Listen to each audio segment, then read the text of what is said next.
Hello friend, फिर से बहुत बहुत स्वागत है आप सभी का आपका अपना यूट्यूब चैनल मेजर टारगेट पर। तो फ्रेंड, आज के इस वीडियो में हम लोग क्लास 10 मैट्रिक एग्जाम 2024 के लिए जीव विज्ञान यानी कि बायोलॉजी के काफ़ी महत्वपूर्ण 30 मोस्ट इंपॉर्टेंट ऑब्जर्व क्वेश्चंस को देखेंगे। ये सभी प्रश्न आपके बोर्ड एग्जाम के लिए अत्यंत ही महत्वपूर्ण ऑब्जर्व क्वेश्चंस है, जो आपके बोर्ड एग्जाम में 30 मोस्ट इंपॉर्टेंट जो ऑब्जर्व क्वेश्चंस है ना दोस्तों, ये सभी प्रश्न बोर्ड एग्जाम में बार बार पूछे जाते हैं। तो अगर आप भी इस बार फाइनल मैट्रिक बोर्ड एग्जाम 2024 में देंगे तो ये क्लास आपके लिए काफ़ी महत्वपूर्ण है। प्लीज़ दोस्तों, आप क्लास को बिल्कुल आप शुरू से लेकर आखिरी तक ज़रूर कीजिएगा। और दोस्तों, यहाँ पे एक एक क्वेश्चन का आंसर जो है ना आप हमें कमेंट सेक्शन में या फिर लाइव चैट में ज़रूर बताइएगा। इससे हमको ये पता चलेगा कि आपका तैयारी जो है ना दोस्तों काफ़ी अच्छी तरीके से चल रही है। ठीक है, तो फ्रेंड फटाफट से क्लास को लाइक कर दीजिएगा। और दोस्तों, यहाँ पे चैनल पर नए हैं ना तो प्लीज़ दोस्तों चैनल को सब्सक्राइब कर लीजिएगा। साथ में बगल में नोटिफिकेशन बेल आइकन आएगा, इसे प्रेस करके जो ना दोस्तों ऑल पर जरूर सेलेक्ट कर लीजिएगा, ताकि यहाँ पे जब भी कोई क्लास हो तो आपको नोटिफिकेशन मिलता रहे।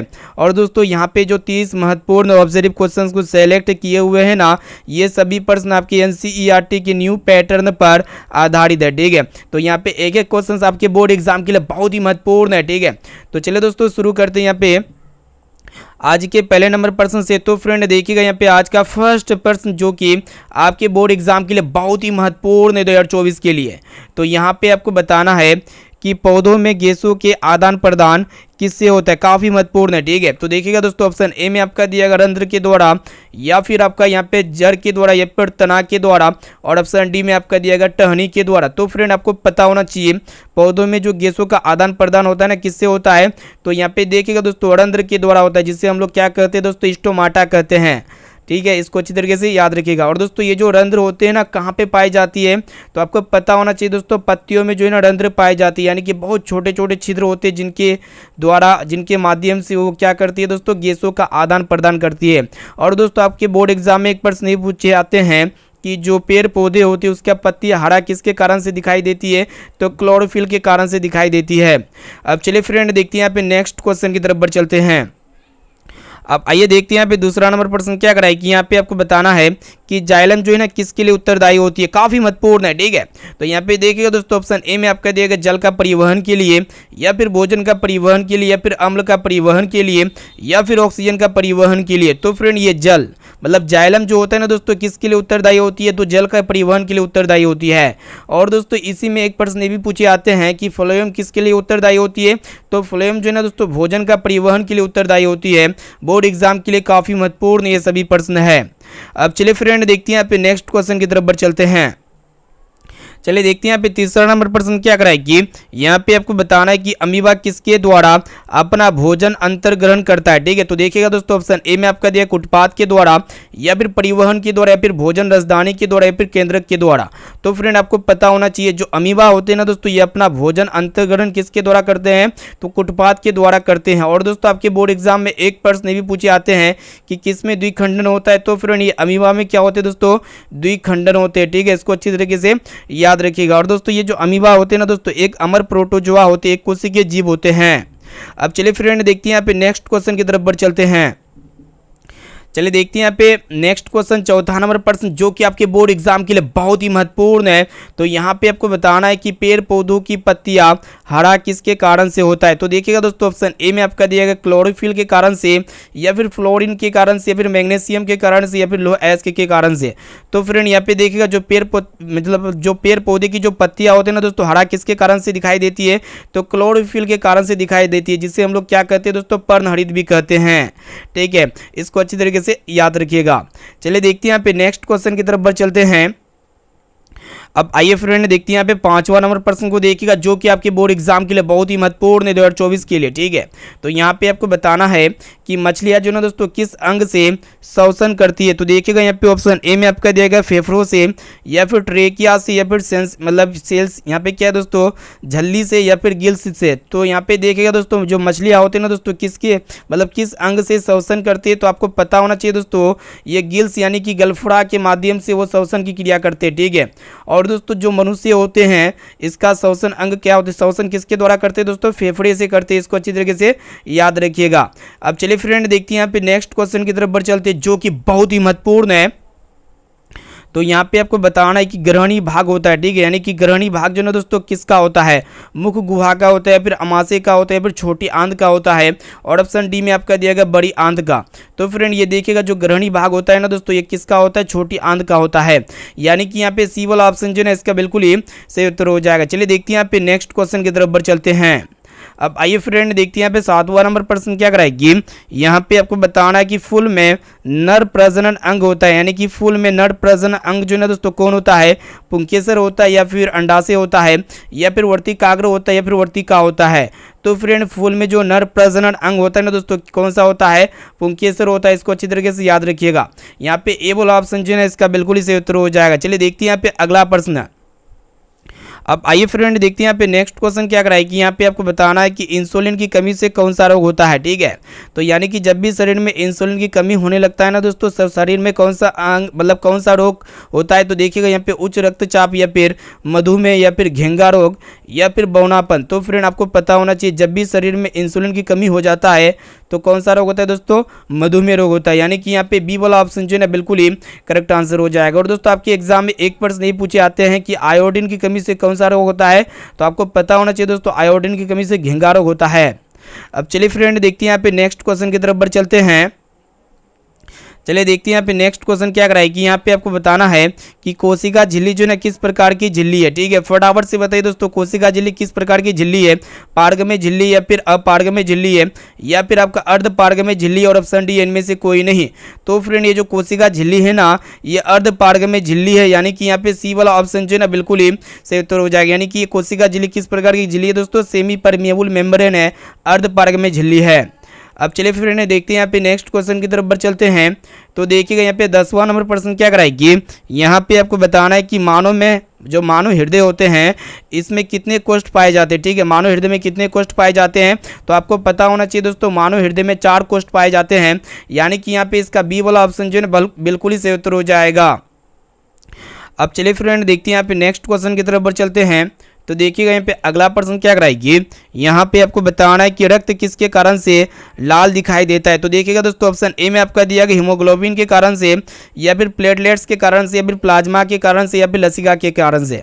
तो देखिएगा दोस्तों ये जो रक्त होते हैं ना लाल किसके कारण से दिखाई देते हैं, तो हीमोग्लोबिन के कारण से लाल दिखाई देते हैं रक्त, यानी कि इसका ए वाला ऑप्शन जो है ना बिल्कुल ही करेक्ट आंसर हो जाएगा। बोर्ड एग्जाम के लिए बहुत ही महत्वपूर्ण प्रश्न है। अब चलिए फ्रेंड देखते हैं यहाँ पे नेक्स्ट क्वेश्चन की तरफ बढ़ चलते हैं। तो फ्रेंड यहाँ पे आपको बताना प्रश्न ये कराएगी हरे पौधों में कौन सा पोषण होता है, ठीक है। हरे पौधों में कौन सा पोषण होता है वही आपको बताना है। तो देखिएगा दोस्तों ऑप्शन ए में आपका दिया गया मृतजीवी पोषण, या फिर समभोजी पोषण, या फिर स्वपोषी पोषण, या फिर विषमपोषी पोषण। तो देखिएगा दोस्तों जो हरे पौधे होते हैं ना ये अपना भोजन स्वयं तैयार करते हैं, इसीलिए इसे हम लोग क्या करते हैं दोस्तों स्वपोषी पोषण करते हैं। यहाँ पे इसका सी वाला ऑप्शन जो है ना बिल्कुल ही सही उत्तर हो जाएगा। चलिए देखते हैं यहाँ पे अगला प्रश्न की तरफ बढ़ चलते हैं। अब आइए फ्रेंड देखते हैं यहाँ पे 13 नंबर प्रश्न क्या कराएगी। यहाँ पे आपको बताना है कि निम्न में से कौन एक उभयलिंगी जंतु है, ठीक है। तो उभयलिंगी जंतु यहाँ पे आपको पहचानना है। तो यहाँ पे देखिएगा दोस्तों केचुआ, या फिर कुत्ता, या फिर बकरी, और ऑप्शन डी है शेर। तो यहाँ पे उभयलिंगी जंतु कौन है दोस्तों, केचुआ। इसको अच्छी तरीके से याद रखिएगा। यहाँ पे ए वाला ऑप्शन जो है ना बिल्कुल ही सही उत्तर हो जाएगा, यानी कि केचुआ में जो है ना दोस्तों दोनों लिंग पाई जाती है। चलिए देखते हैं यहाँ पे नेक्स्ट क्वेश्चन की तरफ बढ़ चलते हैं। तो फ्रेंड यहाँ पे देखिएगा अगला प्रश्न क्या कराएगी। यहाँ पे आपको बताना है कि जनन कितने प्रकार के होते हैं, ठीक है। तो फटाफट से बताइए जनन कितने प्रकार के होते हैं। तो फ्रेंड ये जनन जो है ना दोस्तों 2 प्रकार के होते हैं। पहला होता है आपका लैंगिक जनन, और दूसरा होता है दोस्तों अलैंगिक जनन, ठीक है। बोर्ड एग्जाम में पूछे जाएंगे। चलिए देखते हैं यहाँ पे नेक्स्ट क्वेश्चन की तरफ बढ़ चलते हैं। तो फ्रेंड यहाँ पे आपको बताना है कि शुक्राणु कहाँ बनते हैं, ठीक है। शुक्राणु कहाँ बनते हुए आपको बताना है। तो देखिएगा दोस्तों ऑप्शन ए में आपका दिया गया वृषण में, या फिर पित्तपिंड में, या फिर हृदय में, और ऑप्शन डी है फेफड़ा में। तो फ्रेंड ये जो शुक्राणु बनती है ना दोस्तों कहाँ पे बनते हैं, तो वृषण में शुक्राणु का निर्माण होते हैं, ठीक है। और दोस्तों आपको ये भी पता होना चाहिए कि नर में कितने जोड़ा वृषण पाए जाते हैं, तो 1 जोड़ा वृषण पाए जाते हैं, ठीक है। चलिए फ्रेंड देखते हैं यहाँ पे नेक्स्ट क्वेश्चन की तरफ बढ़ चलते हैं।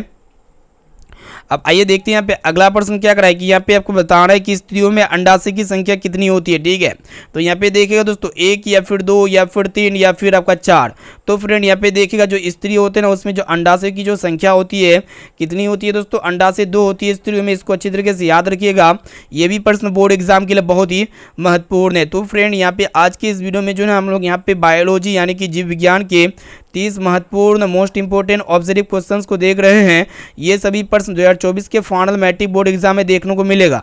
इसलिए जो है दोस्तों आप एक एक क्वेश्चंस को अच्छी तरीके से याद कर लेते हैं ना, तो मेरा गारंटी है कि काफ़ी सारे प्रश्न बोर्ड एग्जाम में 100% पूछे जाएंगे। ठीक है, इसलिए एक एक क्वेश्चंस को अच्छी तरीके से याद करते हुए जाना है। और दोस्तों इसका PDF प्राप्त करना चाहते हैं तो यहाँ पे हम जो भी क्लास कराएंगे ना तो उसका PDF यहाँ पे हमारा टीम तैयार कर रहा है। ठीक है, फटाफट से यहाँ पे सभी सब्जेक्ट का PDF, डेली लाइव क्लास का PDF आपको हमारे यूट्यूब चैनल, हमारे वेबसाइट में मिल जाएगा। ठीक है, जिसे आप यहाँ पे रिवीजन भी कर सकते हैं। और दोस्तों यहाँ पे डेली हमारे वेबसाइट पे ऑनलाइन टेस्ट वगैरह चलती रहती है, तो जिस भी विद्यार्थियों को ऑनलाइन टेस्ट वगैरह देने नहीं आता है तो हम आपको बता देंगे दोस्तों कैसे दिया जाता है ऑनलाइन टेस्ट। चलिए देखते हैं यहाँ पे नेक्स्ट क्वेश्चन। यहाँ पे आपको बताना है कि एक लिंगी पुष्पी पौधे का उदाहरण है। ठीक है, एक लिंगी पुष्पी पौधे का उदाहरण क्या है वही आपको बताना है। तो देखिएगा यहाँ पे ऑप्शन ए में आपका देगा पपीता या फिर सरसों या फिर उड़द या फिर इनमें से कोई नहीं। तो फ्रेंड यहाँ पे देखिएगा एक लिंगी पुष्पी पौधे का उदाहरण क्या है दोस्तों, पपीता है। यानी कि यहाँ पे ए वाला ऑप्शन जो है इसका बिल्कुल ही सही उत्तर हो जाएगा। चलिए देखते हैं यहाँ पे नेक्स्ट क्वेश्चन की तरफ बढ़ चलते हैं। तो फ्रेंड यहाँ पे आपको बताना प्रश्न ये कराए कि निम्न में से किसका उपयोग फल पकाने में किया जाता है। ठीक है, यानी कि किसका उपयोग जो है ना दोस्तों फल पकाने में किया जाता है। ऐसे में तो जो पौधे होते हैं ना दोस्तों उसमें कितने कितने प्रकार के हार्मोन पाए जाते हैं, 5 प्रकार के हार्मोन पाए जाते हैं। ठीक है, जो क्या क्या होते हैं दोस्तों, ऑक्सिन होते हैं, एथिलीन होते हैं, साइटोकाइनिन होते हैं, जिबरेलिन्स होते हैं और एक होता है दोस्तों एब्सिसिक एसिड। ठीक है, तो पौधों में फल पकाने वाले हार्मोन जो है ना दोस्तों कौन है दोस्तों, इथिलीन। यानी कि यहाँ पे बी वाला ऑप्शन जो है ना बिल्कुल ही करेक्ट आंसर हो जाएगा। और दोस्तों पौधों में जो वृद्धि हार्मोन होता है दोस्तों वो कौन सा होते हैं, ऑक्सिन होते हैं। ठीक है, इसको अच्छी तरीके से याद रखिए। चलिए देखते हैं यहाँ पे नेक्स्ट क्वेश्चन की तरफ बढ़ चलते हैं।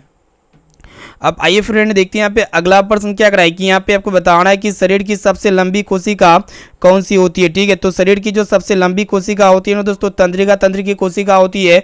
यानी कि इसका ए वाला ऑप्शन जो है ना बिल्कुल ही सही उत्तर हो जाएगा। ये भी प्रश्न आपके बोर्ड एग्जाम के लिए बहुत ही महत्वपूर्ण है। चलिए देखते हैं यहाँ पे अगला प्रश्न है। तो फ्रेंड यहाँ पे देखिएगा अगला प्रश्न क्या कराए कि यहाँ पे आपको बताना है कि शरीर की प्रधान नियंत्रक ग्रंथि किसे कहा जाता है। बोर्ड एग्जाम के लिए बहुत ही महत्वपूर्ण है। तो देखिएगा दोस्तों ऑप्शन ए में आपका दिया गया जनन ग्रंथि को या फिर पीयूष ग्रंथि को या फिर किडनी को या फिर फेफड़ा को। तो फ्रेंड मतलब शरीर का जो प्रधान नियंत्रक ग्रंथि होता है ना दोस्तों किसे कहा जाता है, तो पीयूष ग्रंथि को कहा जाता है। और दोस्तों ये पीयूष ग्रंथि को जो है दोस्तों मास्टर ग्रंथि भी कहा जाता है। चलिए देखते हैं यहाँ पे नेक्स्ट क्वेश्चन की तरफ बढ़ चलते हैं। अब आइए फ्रेंड देखते हैं यहाँ पे अगला प्रश्न क्या कराएगी। यहाँ पे आपको बताना है कि मनुष्य में आयोडीन की कमी से कौन सा रोग होता है। ठीक है, मनुष्य में जब भी शरीर में आयोडीन का कमी हो जाता है तो कौन सा रोग होता है दोस्तों, आपको पता होना चाहिए, घेंघा रोग होता है। यानी कि यहाँ पे डी वाला ऑप्शन जो है ना बिल्कुल ही करेक्ट आंसर हो जाएगा। और दोस्तों आपको ये भी पता होना चाहिए कि विटामिन सी की कमी से कौन सी रोग होती है दोस्तों, स्कर्वी रोग होती है। आपके बोर्ड एग्जाम में ये प्रश्न पूछे जाते हैं। ठीक है, और विटामिन ए की कमी से कौन सी रोग होती है दोस्तों, और अतोंदी रोग होती है। और दोस्तों कुत्ते के काटने से कौन सी रोग होती है, रेबीज रोग होती है। अब चलिए फ्रेंड देखते हैं यहाँ पे नेक्स्ट क्वेश्चन की तरफ बढ़ चलते हैं। देखते हैं यहाँ पे अगला प्रश्न क्या कराए कि यहाँ पे आपको बताना है कि रक्त में आयरन की कमी से कौन सा रोग होता है। काफ़ी महत्वपूर्ण है बोर्ड एग्जाम के लिए। ठीक है, तो फटाफट से बताइए दोस्तों रक्त में आयरन की कमी से कौन सा रोग होता है। तो आपको पता होना चाहिए दोस्तों मधुमेह रोग होता है। ठीक है, कौन सा रोग होता है, मधुमेह रोग होता है। और दोस्तों आपको ये भी पता होना चाहिए कि रक्त का पीएच वैल्यू कितना होता है, तो 7.4 होता है। बोर्ड एग्जाम के लिए बहुत ही महत्वपूर्ण है।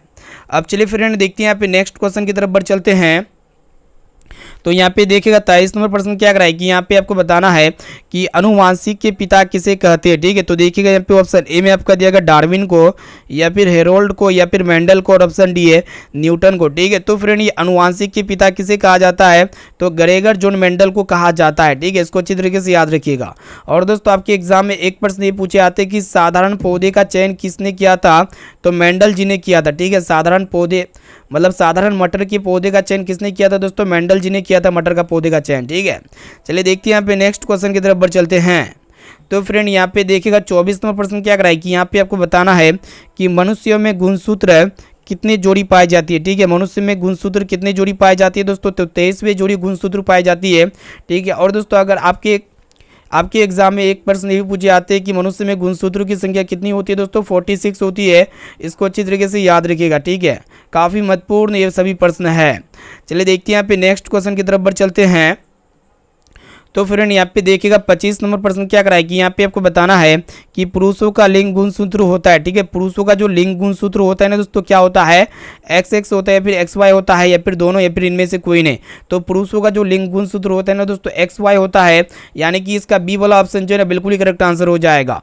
और दोस्तों जो मतलब यहाँ पे पुरुष का लिंग गुणसूत्र क्या होता है दोस्तों, XY होता है, ठीक है, बोर्ड एग्जाम के लिए काफ़ी महत्वपूर्ण है, इसको अच्छी तरीके से याद रख लीजिएगा दोस्तों। चलिए देखते हैं यहाँ पे नेक्स्ट क्वेश्चन की तरफ बढ़ चलते हैं।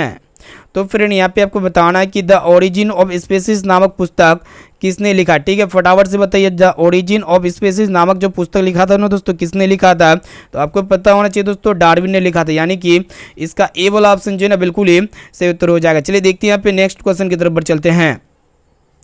अब आइए फ्रेंड देखते हैं यहाँ पे 27 नंबर प्रश्न क्या कराए कि यहाँ पे आपको बताना है कि डेंगू उत्पन्न करने वाला मच्छर किस तरह के जल में पनपता है, ठीक है। तो देखिएगा दोस्तों ऑप्शन ए में आपका दिएगा खरा जल में या फिर साफ जल में या फिर गंदा जल में, और ऑप्शन डी इनमें से कोई नहीं, ठीक है। तो फ्रेंड ये जो डेंगू उत्पन्न करने वाला जो मच्छर होते हैं ना दोस्तों ये साफ जल में पनपते हैं, यानी कि यहाँ पे बी वाला ऑप्शन जो है इसका बिल्कुल ही करेक्ट आंसर हो जाएगा। और दोस्तों आपके एग्जाम में एक प्रश्न ये पूछे आते हैं कि मलेरिया उत्पन्न करने वाला मच्छर जो है ना किस तरह के जल में पनपता है, तो आपको पता होना चाहिए दोस्तों ये जो है ना गंदा जल में पनपते हैं मलेरिया उत्पन्न करने वाला मच्छर। अब चलिए फ्रेंड देखते हैं यहाँ पे नेक्स्ट क्वेश्चन की तरफ बढ़ चलते हैं। आइए देखते हैं यहाँ पे अगला प्रश्न क्या कराए कि यहाँ पे आपको बताना है कि कौन सा रक्त समूह सबसे रक्त ले सकता है, ठीक है, यानी कि सबको रक्त दे सकता है, मतलब ले सकता है, ओनर जिसे कहेंगे दोस्तों। तो यहाँ पे सबसे रक्त जो ना दोस्तों कौन सा रक्त समूह ले सकता है, तो यहाँ पे देखिएगा AB group, AB blood group ले सकता है सबसे रक्त, यानी कि यहाँ पे बी वाला ऑप्शन जो है ना बिल्कुल ही करेक्ट, यहाँ पे डी वाला ऑप्शन इसका बिल्कुल ही सही उत्तर हो जाएगा। अब चलिए फ्रेंड देखते हैं यहाँ पे नेक्स्ट क्वेश्चन की तरफ बढ़ चलते हैं। तो फ्रेंड यहाँ पे आपको बताना है प्रश्न काफ़ी महत्वपूर्ण है आपके बोर्ड एग्जाम के लिए। तो यहाँ पे आपको बताना है कि मनुष्य का सबसे करीबी संबंधी कौन है, मनुष्य का सबसे करीबी संबंधी कौन है दोस्तों, तो चिंपैंजी है, इसको अच्छी तरीके से याद रखिएगा दोस्तों। यहाँ पे सी वाला ऑप्शन जो है इसका बिल्कुल ही सही उत्तर हो जाएगा। ये भी प्रश्न आपके बोर्ड एग्जाम के लिए काफ़ी महत्वपूर्ण है। अब चलिए फ्रेंड देखते हैं यहाँ पे अगला प्रश्न है। तो फ्रेंड यहाँ पे देखिएगा हमारा जो 30 नंबर प्रश्न है ना आपके बोर्ड एग्जाम के लिए बहुत ही महत्वपूर्ण है, 24 के लिए 2024 के लिए काफ़ी महत्वपूर्ण ये सभी प्रश्न है। तो यहाँ पे आपको बताना है कि पौधों में पाए जाने वाला वृद्धि हार्मोन कौन सा है, ठीक है। तो यहाँ पे पौधों में पाए जाने वाला जो वृद्धि हार्मोन है ना दोस्तों कौन सा हार्मोन है, तो ऑक्सिन और जिब्रेलिन, यानी कि ये दोनों हार्मोन जो है ना दोस्तों पौधे का वृद्धि हार्मोन है, ठीक है। और दोस्तों जो फल पकाने वाला हार्मोन होते हैं ना दोस्तों एथिलीन होते हैं, यानी कि इसका ए वाला ऑप्शन जो है ना बिल्कुल ही सही उत्तर हो जाएगा। अब चलिए फ्रेंड देखते हैं यहाँ पे आज का SW क्वेश्चन। उससे पहले जो भी विद्यार्थी अभी तक इस क्लास को लाइक नहीं किया ना तो प्लीज़ दोस्तों जल्दी से आप फटाफट से क्लास को लाइक कर दीजिएगा। और दोस्तों चैनल पर नए हैं ना तो चैनल को सब्सक्राइब कर लीजिएगा, साथ में बगल में नोटिफिकेशन बेल आइकन आएगा, इसे प्रेस करके ऑल पर जरूर सेलेक्ट कर लीजिएगा।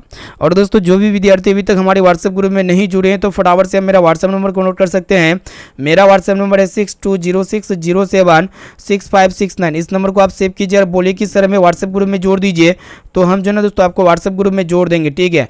और दोस्तों यहाँ पे आपको ये कमेंट करके बताना है कि ये 30% में से आपको पहले से कितना % का सही और सटीक आंसर याद था। इसका जवाब आपको इसी वीडियो में कमेंट सेक्शन में जाके बता देना है। और इनके साथ साथ आपको SW क्वेश्चंस का भी आंसर बता देना है। दोस्तों प्रश्न एक रहा है कि आपको बताना है कि निम्न में से कौन सा उद्योग कृषि पर आधारित नहीं है, ठीक है। तो फटाफट से बताइए दोस्तों कौन ऐसा उद्योग है जो कृषि पर आधारित नहीं है, सूती वस्त्र उद्योग या फिर सीमेंट उद्योग या फिर चीनी या फिर जूट। तो इसका जो भी राइट आंसर लगता है ना तो आप हमें बेझिझक कमेंट सेक्शन में जाके बता सकते हैं। और दोस्तों इस वीडियो को अपने सोशल मीडिया प्लेटफॉर्म में जरूर शेयर कीजिएगा ताकि वो भी विद्यार्थी जो ना बोर्ड एग्जाम की तैयारी काफ़ी मस्त तरीके से कर सके, ठीक है। और दोस्तों वेबसाइट में डेली यहाँ पे धमाकेदार टेस्ट चलती है। तो टेस्ट कैसे दिया जाता है, तो सबसे पहले आप हमारे यहाँ पे जो है ना दोस्तों व्हाट्सएप ग्रुप में जुड़ जाइए, ठीक है। तो फिर मिलते हैं यहाँ पे दोस्तों कल, मतलब मॉर्निंग टाइम में 6 बजे क्लास कराते हैं डेली, ठीक है। क्लास स्टार्ट कर दिए 6 बजे वाला भी, ठीक है। तो यहाँ पे क्लास का टाइम को नोट कर लीजिए। जो भी विद्यार्थी नए हैं तो दोपहर में एक बजे क्लास होती है दोस्तों, और यहाँ पे शाम में जो है ना दोस्तों 7 बजे क्लास लिया जाता है और रात्रि 9 बजे क्लास लिया जाता है। और इनके साथ साथ जो है ना दोस्तों यहाँ पे देखिएगा दोस्तों यहाँ पे जो है ना 6 बजे फिर सुबह में क्लास लिया जाता है, ठीक है। तो ये सभी क्लास को आपको एग्जाम तक करना है दोस्तों। फिर मिलते हैं यहाँ पे नेक्स्ट क्लास में।